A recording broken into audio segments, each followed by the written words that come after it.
Hello. Hello, and welcome to episode 3 of LMNOP, the podcast about everyone's favorite television show, Bob's Elementary. Burger. What? Elementary.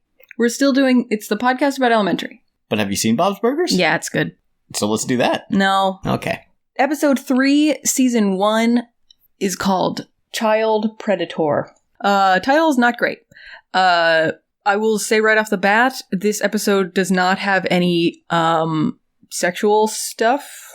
The victims are children, but it's just violence. It's just kids napping. Just right, yeah.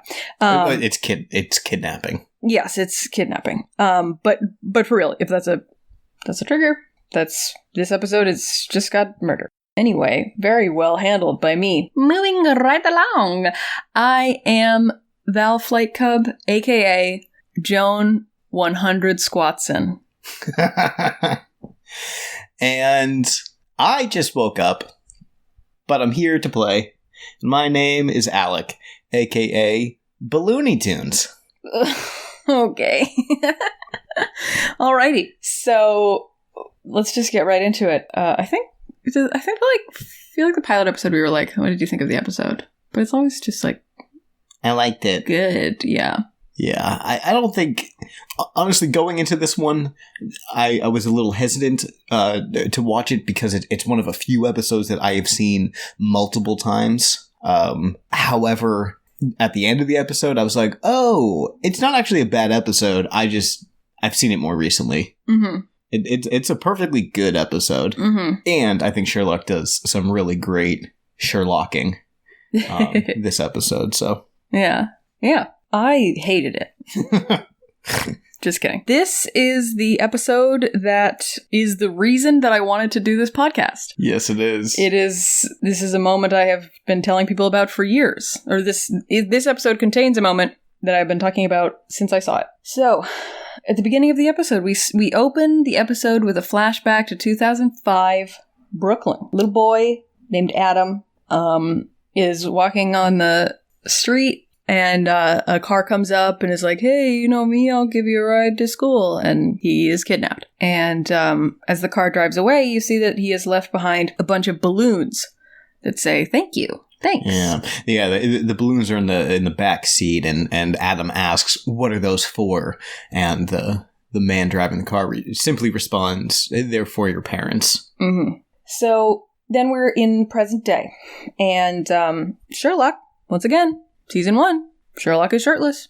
Woo! He is sitting in his in the study, and he's poring over papers all around him. And Joan comes downstairs, and she's like, did you not go to sleep? And he's like, nope, I've been revisiting old cases. And Joan is like, but we were going to jog together this morning. Joan, again, with the jogging.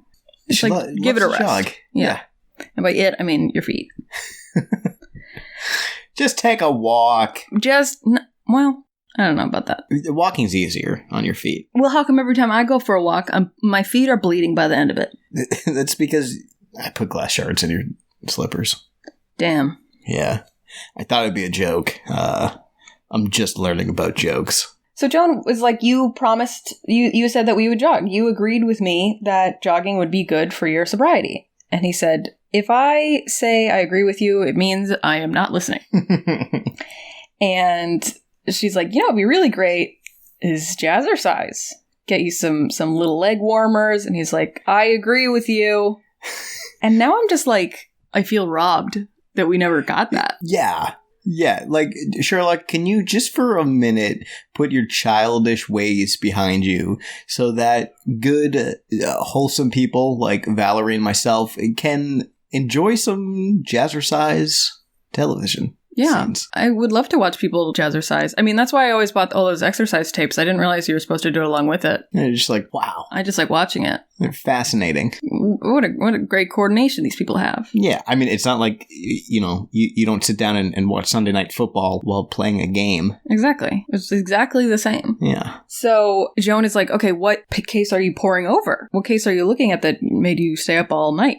And because Sherlock is like, yeah, I'm not jogging with you. I'm going to keep looking at this. And it was a case from 2005 while Sherlock was in London, which, of course, is the crime that we saw the flashback of. Mm-hmm. Which this show came out in 2012, so this was 7 years earlier. And Joan is like, oh yeah, I remember this case. This guy, the balloon man, who leaves behind the balloons, he's abducted 6 kids. And Sherlock says, actually, it's 7 kids, because I heard it on my police scanner last night that another kid was taken in the same way.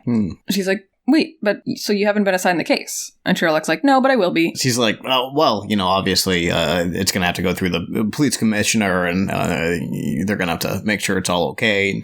And he needs 3 minutes for his morning coffee, 6 minutes for his morning duty. So I'll be getting the call very soon. And then the phone rings. Immediately. I also noticed with his shirt off, Sherlock has a Scorpio tattoo. Like a tattoo of the zodiac sign for Scorpio. Do you know anything about zodiac signs? I'm an Aries. That's it. That's what I know. Yep. Yeah. All right. I don't even know when Scorpio is. No, me neither. Currently, Scorpio season in Animal Crossing, because Tarantula season just ended. Stupid. So they go to the crime scene, and Sherlock is wearing... What is he wearing? He's wearing a beautiful 100% cotton t-shirt underneath a vest. It's a vest. It's a vest and a t-shirt. Hell yeah.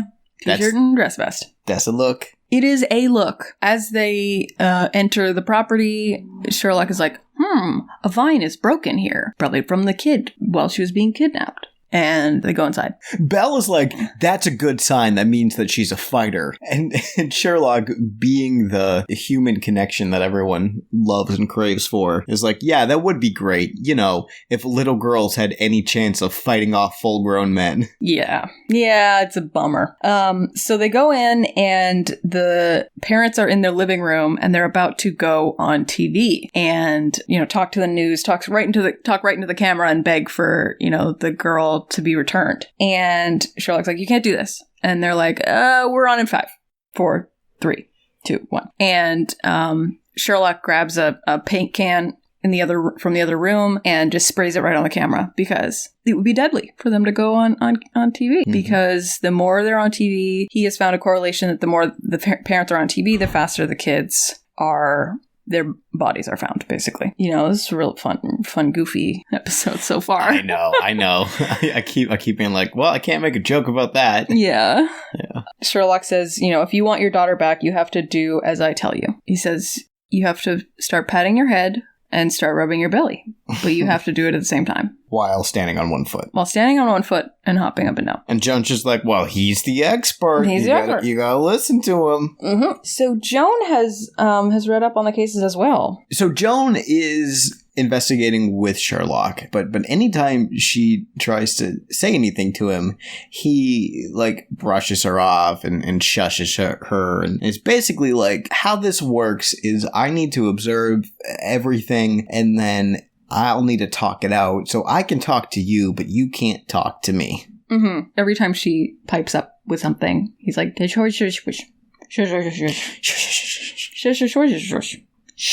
now, he sees a wine bottle in the fridge, and he's like, wow, your mistress from Long Island. Whoa, who is she?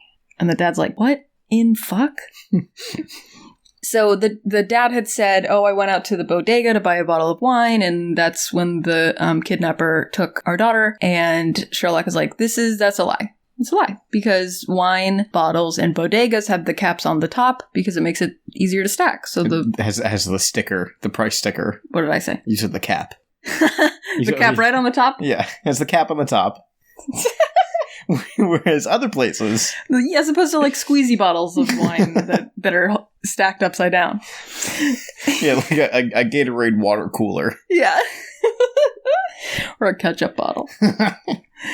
So he's like, there's a tag on the bottom of this wine, which means you're a liar. And also, what's her name? And he's like, what are you talking about? Sherlock is like, well, okay, so you had mail redirected from Long Island that was, from a long stay hotel. You have 2 sets of a bunch of stuff, like lemon zesters and stuff in the kitchen, which means there was a time where you moved out and now you're back.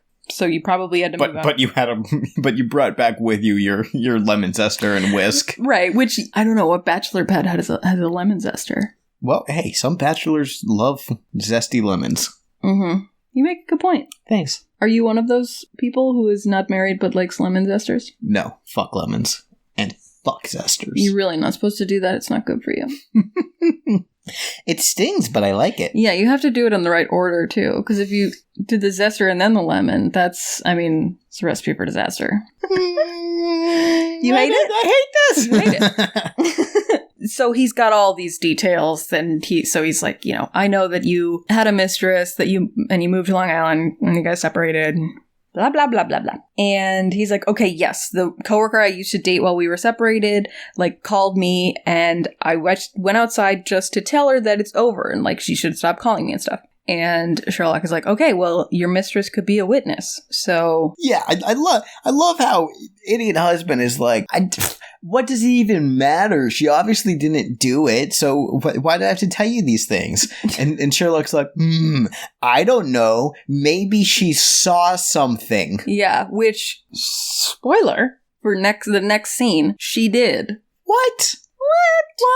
Surprise! What could she possibly have seen? Oh, just everything. She was parked next to the family's house and saw a van almost hit her. She almost got hit by this brown van. And so they're like, okay, so this is the guy. This is the brown van. Because he was clearly in a rush because the other victims had been drugged, and if the little girl had been able to fight back and grab the vines, then she wasn't drugged. And there's a lot of Sherlock deductions in this one. There really is, which again is something I really like about it. And a lot of the things that he figures out isn't because of one little thing. Mm-hmm. It's usually a handful of things. Yeah. That don't mean anything really separately. But yeah.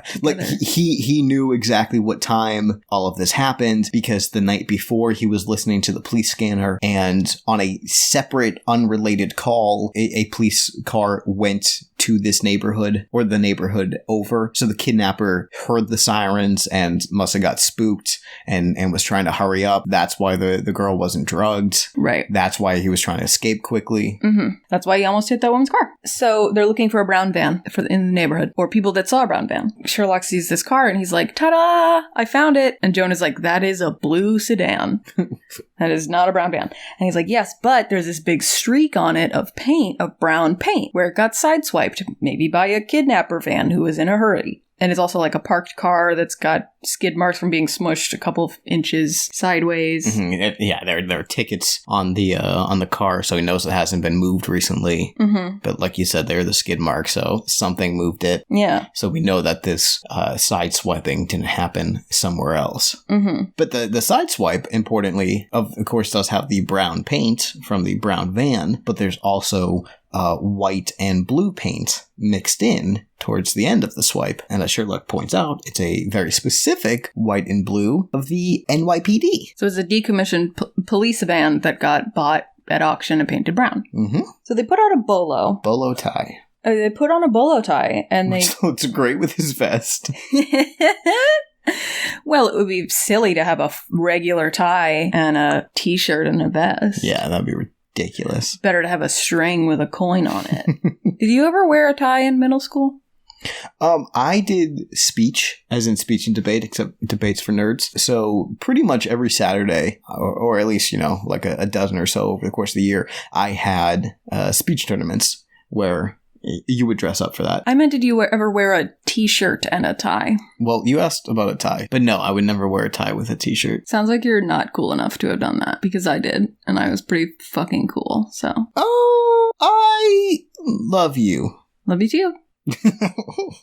I'm sure you looked very cool. I did a couple things in high school where I was trying to change up my fashion sense, and every one when I looked back on, even just a few months later, I was like, why did I do that?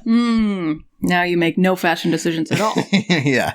And now I just rely on my good looks. You're I like- didn't have them back in high school. I didn't have a beard. That's all it is. Is that your good looks? Yeah. Is that the nickname for your beard is? My good looks. My good looks, yeah. Stop pulling on my good looks. I hate when I get ice cream caught in my good looks. So they put out the bolo for this brown van that used to be blue and white. And Joan and Sherlock have this conversation in the police station where Sherlock says, look, it's important that you're there because, you know, I've found that talking through my cases is really helpful. It's really valuable for working them through. Mm-hmm. And he says, in London, I tried talking to a phrenology bust that I had named Angus. And it didn't really work. I prefer the animate conversational partners to the inanimate ones. And Joan is like, wow, thank you so much. You like me better than a cardboard cutout of a person. It's so sweet. So, yeah. I feel really special. Yeah. So, Angus is very important, not because of the show, or not because of this episode, but he is actually our podcast art. Mm-hmm. Because Angus makes a few appearances later in the... Like, he sticks around. Yeah, he does. You'll see him in the background of a lot of stuff. Fun fact, my dad, when I was a little baby, wanted to name me Angus. You could have had the same name as a phrenology bust. Yeah. Funner fact, my mom said no, so thank you, Mom. Shout out to the fact that your mom has good taste in names. Well, Fine, okay taste in names.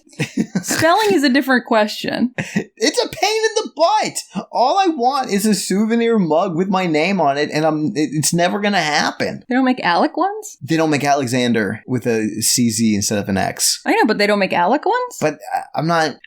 That's a nickname? You Yeah. don't want a nickname? Also, no. They really don't make Alec ones. Well, as a person named Valerie, I know your pain. Do you? My son is also named Bort. So the Bolo returns a match. They found the van.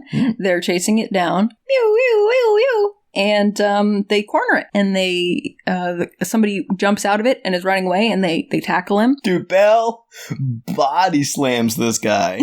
Just like, Belle would have been, or could have been, a fantastic cornerback. Cornerback? Yeah, cornerback. It's who does a lot of open field tackling in football. I thought you were just saying quarterback, sadly. No. Like, he would have made a great quarterback.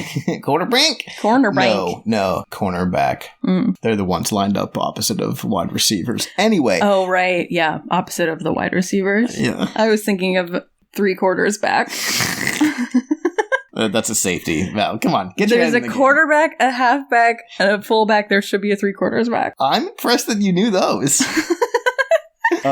But yeah, we're going to hockey now. He body checks this guy. Clack. And then they pull his hood back. They're like, wait a minute. Wait a second. This is a 17-year-old boy. 19. 19-year-old boy. They're like, wait, this kid would have been a kid when the first kid was abducted. Yeah, so he couldn't have abducted that first kid. And somehow Sherlock is the only one to put it together of like, this is the first kid. Yeah, he's like, just look at the birthmark on his neck that looks like a heart. It looks like a cartoon heart. Did no one else look at this? I mean... Why am I the only one paying attention? Yeah, and they do fingerprinting and everything, and it turns out it is him. Or he at least has the same fingers. So, no, it's him. I mean, it could be either. So Adam is not talking. They're interviewing him, and he's not talking. And Joan is like, well, Stockholm Syndrome is a thing. Here's how it works. And they're like, you're very wise, Joan. But they say it not in a shitty way. And Sherlock is like, all right, well, let me take a swing at it. Let me talk to him. I'm not a cop. Maybe he'll like me better because of that. Again, the whole not a cop angle's really helping out. And so Sherlock tells a story of when he went to boarding school. He was just a little baby boy. And he was an asshole. Because he's always been an asshole. Yeah. And he had a bully. He had a really terrible bully. Burly. Named Draco Malfoy. Yeah. Who picked on him all the time. Despite him being ridiculously rich. Yeah. Just like Harry Potter. Yeah, actually. Sherlock is saying that even though he was being picked on by this guy, this was the only person at the school that ever paid him any attention. Mm-hmm. So he protected him when the teacher asked him, who hurt him. He said, I fell down the stairs. And Joan asks him later if any of this is true. And he's like, well, I went to boarding school. Yeah. He also notices that Adam has a cut on his hand. And Adam says he tried to open the window in his room, but it broke because the window was jammed. Yeah, it's actually, honestly, like, it's so sad. The guy that plays Adam is really a fantastic actor. I think he really nails this performance really, really well, because you feel for him, and he's like, I want to open my window in my room, and I cut myself on it, and I hurt myself, and Balloon Man, he probably doesn't call him Balloon Man, but Balloon Man came and he helped me. He bandaged my hand. He made me feel better. Basically, right after this happened, after Adam says this, they're yanked from the interview room because Adam Kemper's parents have gotten him a lawyer. The parents are like, we're going to get a deal from the DA for immunity for anything that, Balloon Man may have caused Adam to do. Mm-hmm. Another thing that Adam had said in their little interview was, Balloon Man takes care of me. Again, he's not calling him Balloon Man, but he's like, he took care of me. Every morning he brings home donuts for me. Mm-hmm. And Sherlock is like, that means he works nights. Right. And so they go home and they go to investigate that. And so Joan is like, do you really think that's enough? Because literally, like, their pool is, instead of every man in New York City, it's every man in New York City who works nights. So they have these huge crates of paper, and Sherlock is going to go through all of them, just staying up and continuing to do this. And Joan is like, well, it's for a good cause. So yes, I'll help you. I'll look through some of them too. And he's like, no, it has to be me. It has to be my brain. But she's like, okay, well, I will help you stay up. And he's like, great, coffee is over there. Yeah. She's like, nope. And this is the moment. This is the 30 seconds of this television show with 7 seasons that convinced me I have to make an entire podcast. I need to create hours of content around this show because this fucking moment is so good.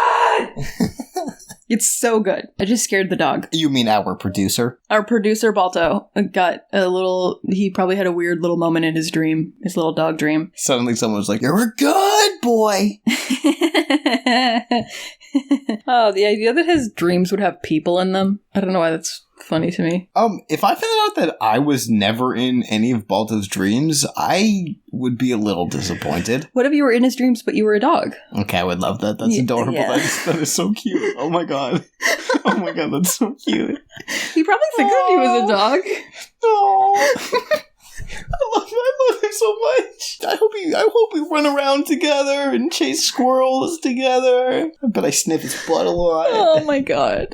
Because I don't in real life, so he probably wants me to in his dreams. Yeah, he's like, why don't you ever say hello to me? He's like, why will you fart in my face, but you will never sniff my butt?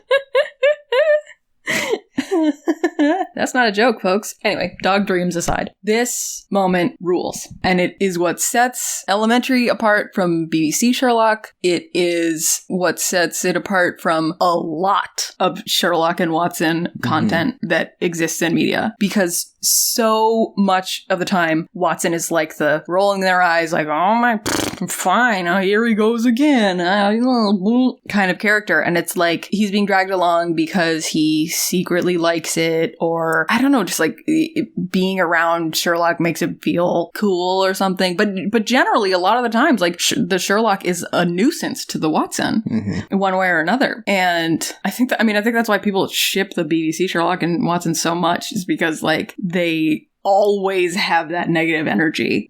Anyway, this is not a podcast about them. This is about Joan Watson and Sherlock Holmes. So she's like, oh no, I'm not going to make coffee. I'm going to show you something. And Sherlock is like, huh? And she's like, is it how you're going to make coffee? Is that what you're going to show me? And Joan does this move. She like stands like shoulder width apart, and she like squats and like crosses her arms in a little X in front of her, and then like brings them back out while she's like, and she does this a couple times, and Sherlock is like, what are you doing? And she's like, this is what I used to do in med school. And I have the exact quote. I don't know why. I think it's because I've watched this moment so many times, but I like really like the way that she delivers it. She goes, when I was cramming for a test and I was tired, I would do 100 of these, kept me from falling asleep. I was valedictorian. I'm just saying. And he looks at her for a minute with his like, what are you doing face? And then he lines up, he stands next to her, And he starts doing them too. Woo! It's so good! He appreciates her! Yeah. And she's so down to just, like, be, like, do what he's doing. Like, she's like, okay, you're gonna stay up all night. Like, I shouldn't try to, a normal person would need to sleep, but you're not a normal person.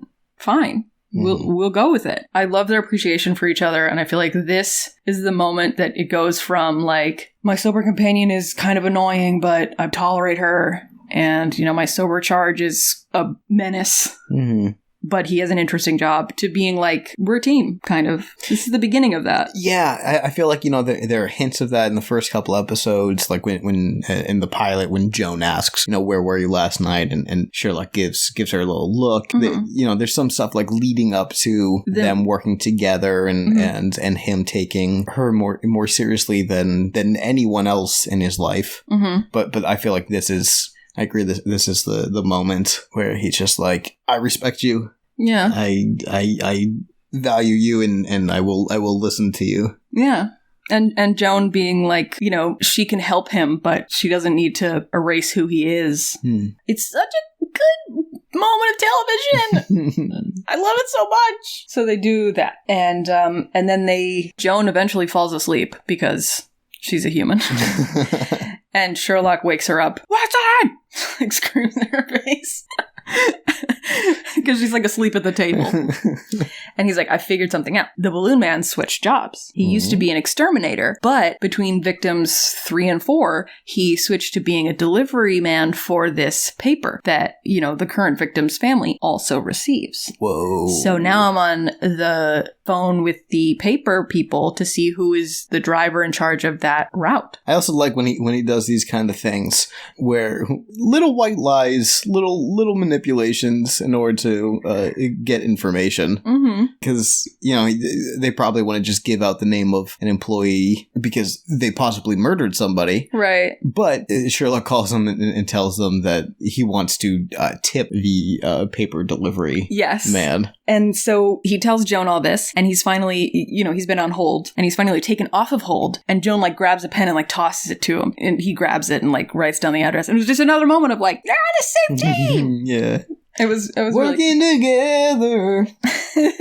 So the delivery man, who they suspect the balloon man, is named Samuel Abbott. Mm-hmm. And Samuel Abbott is also on the list of people that worked for the exterminating company that had fumigated the first couple victims' homes. So it's very clearly this guy. He worked at both of these places. Yes. They go to Samuel Abbott's mom's house, which was his house that was his, residence on record. And there's like it's like the SWAT team, but not SWAT. It's like the police version of SWAT. And they go into the house, and these dudes are always so dumb. Like, they always have to be told to go back and, like, look at something that's, like, significant. Mm-hmm. Like, they're going through the house, and the whole apartment is cleared out. There's nothing in any of the rooms. There's no people anywhere. And then there's one room that has a bunch of fucking balloons floating in the middle of it. And Sherlock has to be Sherlock or Gregson has to be like, wait. What are those balloons? Like, go back. Right. And the guy's like, go back and look at it. And it's balloons that say, congrats. Like, congrats to the police for finding this place. You did it! You did it! Except not. And there's a little thumb drive on there. So they plug the thumb drive in to just the police computer, because whatever. Whatever is in there is probably fine. It's fine. And they were right, because it's a video, but, like, come on. And it's a video of Samuel Abbott. And he's like, you have my son. Give him back to me, or I'll kill the current victim who he still has abducted. Then Mariana is the girl's name. Mariana's parents are like, okay, great, make the trade. What's complicated about that? Sounds good. Sounds like we got it. Yeah. And they're like, no, we can't do that. Yeah, it turns out police don't just trade victims of abuse for other victims of abuse. Yeah. This is also the captain says the department. And I rewound. Do you remember me rewinding 10 seconds? Yeah. That moment. It's because I was like, did I mishear him, or did he say the department? Department, yeah. And he did. He said the department. I'm the New York police cop guy. Yeah. I'm captain in here. So they're like, okay, we have to figure out something else. And Mariana's parents are like, okay, but if you fuck this up, we're gonna fuck you up. Bye. Then this is where Sherlock acknowledges the moment that you and I, Alec, have already acknowledged, which is just even better because Sherlock is such a closed off person normally, but this is the first time I think he makes himself actually vulnerable to Joan vocally, because he says to her, "Thank you for accommodating me last night. I saw you, putting up with the difficult process of a difficult person, and it, meant something to me that he didn't say that, but he was like, but he basically said like that's very rare. Yeah. I don't deal with people that can deal with me very often. And even that teach him something useful. He says, I might even listen to you in the future. Not if you tell me to jog, but just in general, your thoughts on cases, which is important because cases is what detectives look at, investigators. As well as lawyers when they look in brief cases. Moving on. Sherlock revisits Adam and is like, you gotta take the deal. You gotta tell us where your kidnapper is. And Adam's like, he's my dad, but I did help take the others. So, can I, do you think that if I give you guys the information on it, will that make up for what I did? And Sherlock is like, no, but you should do it anyway. Yeah, Sherlock is very fascinating to me about when he decides to lie to people. Because he'll lie to you in order to get something out of you. But then there are a lot of times where it seems like, if you just lie to this person and tell them what they want to hear, you might have an easier time dealing with them. And those are the times where Sherlock's like, nope, I'm going to tell you the truth now. Yeah, I mean, I think Adam would have I don't think Adam would have believed him if he had said, yes, all of your sins will be washed away if you do this. Yeah. But it's still a harsh or hard thing to say. Not necessarily a mean thing to say, but realistic, I guess. Yeah. It's unique. They find Samuel's apartment and he's in there with the kidnapped girl and he is like holding her as a human shield, and then he's like, tell Adam I'm sorry, and he shoots himself and he's dead. And Sherlock is like, this is weird, like this is the guy that totally dominated Adam, made him do all these horrible things, and he just looks like feeble, and he has these like spinal fusion surgery scars and a back brace, and like could he really be that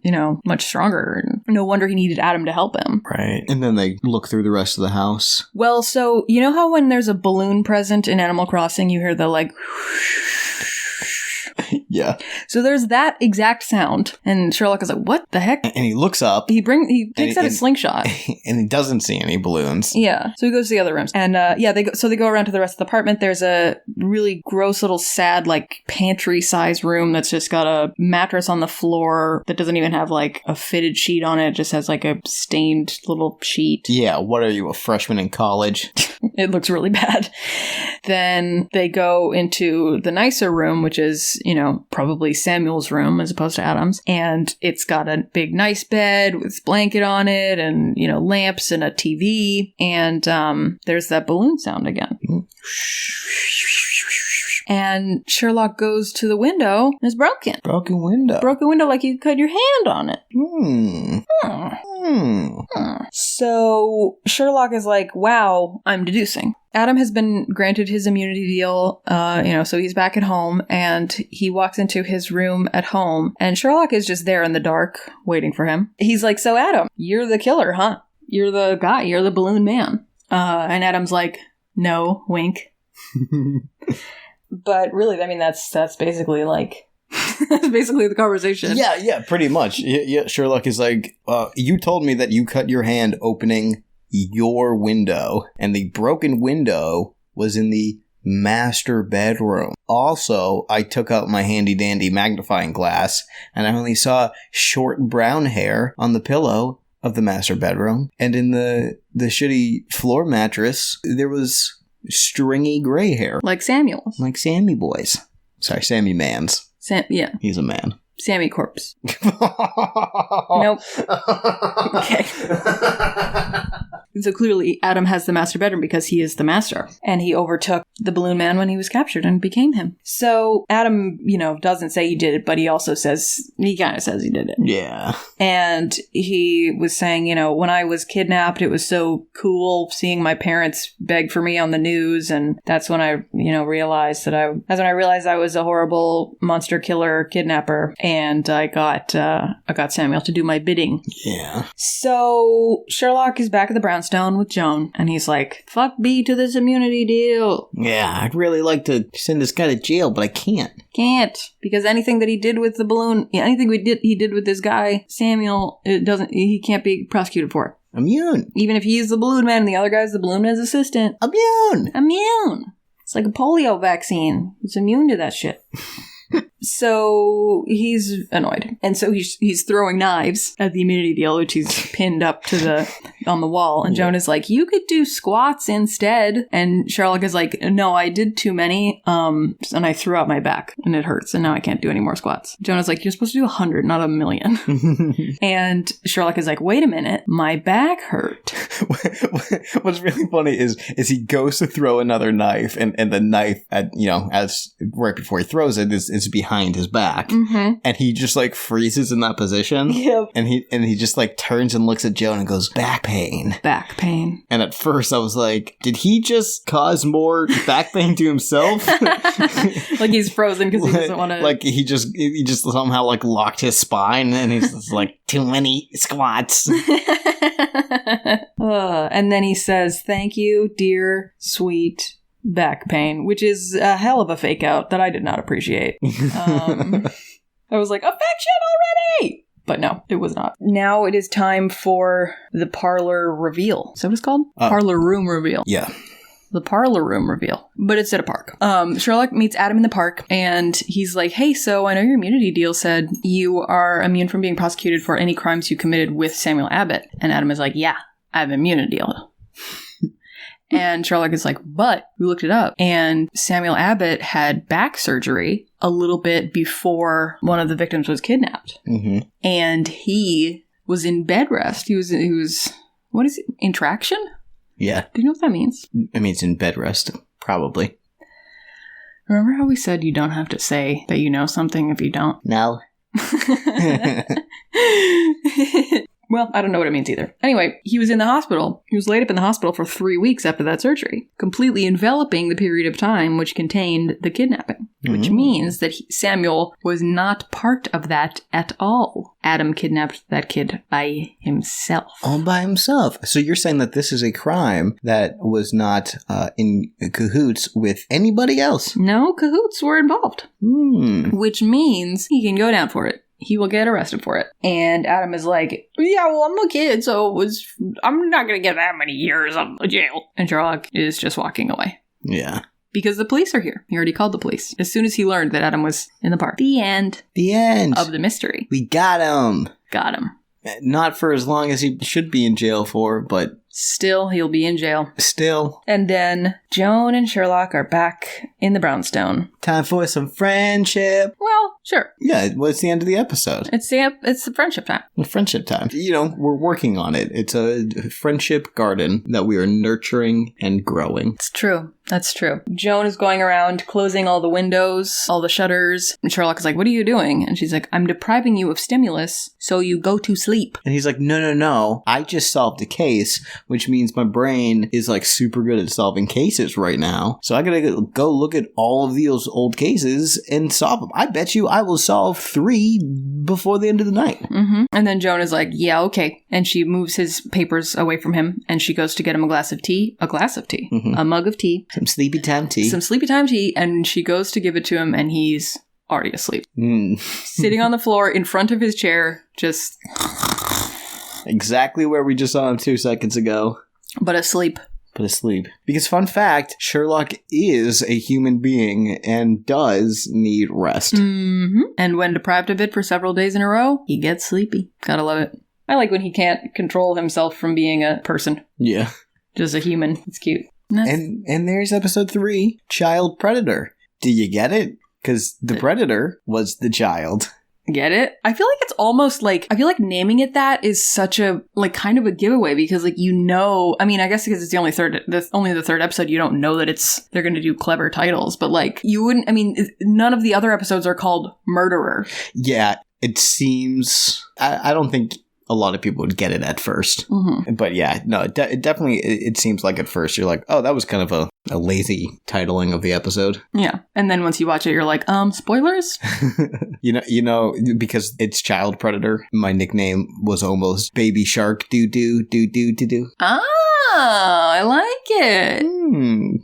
Glad you didn't sing that, so I had that stuck in my head for the whole episode. Yeah, you're welcome. Just now for the rest of today. Cool. And you, dear listener. Sherlock Holmes do. Sherlock Holmes do. Nope. Do. We're not doing this. Solving murder to do. Anyway, speaking of our cover art, it's by the lovely Summer Geist. Shout out Summer. And noisepace.xyz is the website that we're on. That was the website you might be on right now. I'm Balflycup. I'm Alec, and follow us on Twitter. Yeah. Yes. LMNOP cast. Yes, that's our Twitter. And our Gmail, in case you want to send us. Don't email us. Well, you can email us if you have a large file to email. We'll download it immediately and just watch it, no matter what it is. If you have something that you want to say to us that is 281 characters or more, email us. Otherwise, see you next week. Thanks, bye. Bye. Bye. Goodbye. Goodbye. Bye-bye. Luke, goodbye. Is it Darth Vader? Darth Vader? Yeah. Work on it.